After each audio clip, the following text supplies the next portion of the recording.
Patuloy na dumarami ang tao dito sa ibabaw ng mundo. Lumalaganap din ang bisyo na patuloy na tinatangkilik ng tao.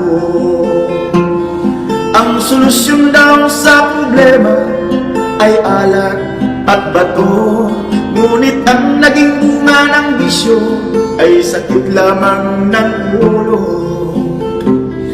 Bata pa ang ating mga anak, sa bisyo na sila'y nagaganyan. Sa bahay si tatay ay laging lasing, umaga na sila dumarating.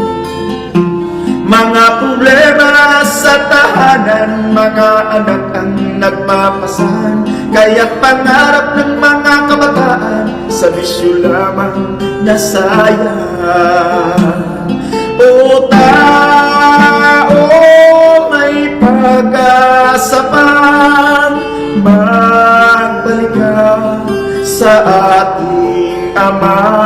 O tao, huwag kang mangamba, kay Kristo ay laging ligtas ka.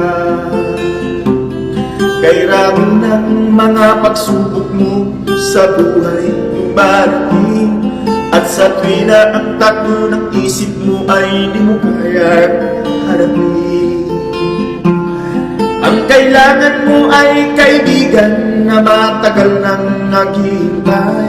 Siya ang tunay mong makakarabay, at ang kaloob niya'y bagong buhay. O tao, may pag-asa pang magbalik ka sa ating Ama. O tao, huwag kang mangamba, kay Kristo ay laging ligtas ka. Banal na kasulatan ng magmumulat ng iyong isipan, at pangako ng ating Diyos ang magtutuwid ng landas mong ligaw. Makakamit mo ang katahimikan na sa bisyo'y di mo makakamtan. Sa palad ng Diyos ay iingatan at hindi ka na muling maliligaw.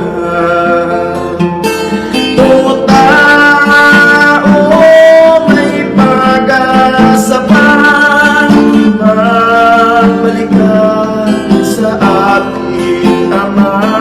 O tao, huwag kang mangamba, kay Kristo ay laging ligtas ka. Banal na kasulatan ng magmumulat ng iyong isipan, at pangako ng ating Diyos ang magtutuwid ng landas mong ligaw. Makakamit mo ang katahimikan na sa bisyo'y di mo makakamtan. Sa palad ng Diyos ay iingatan at hindi ka na muling maliligaw. Makakamit mo ang katahimikan na sa bisyo'y di mo makakamtan. Sa palad ng Diyos ay iingatan at hindi ka na muling maliligaw. Sa palad ng Diyos ay iingatan at hindi ka na muling maliligaw.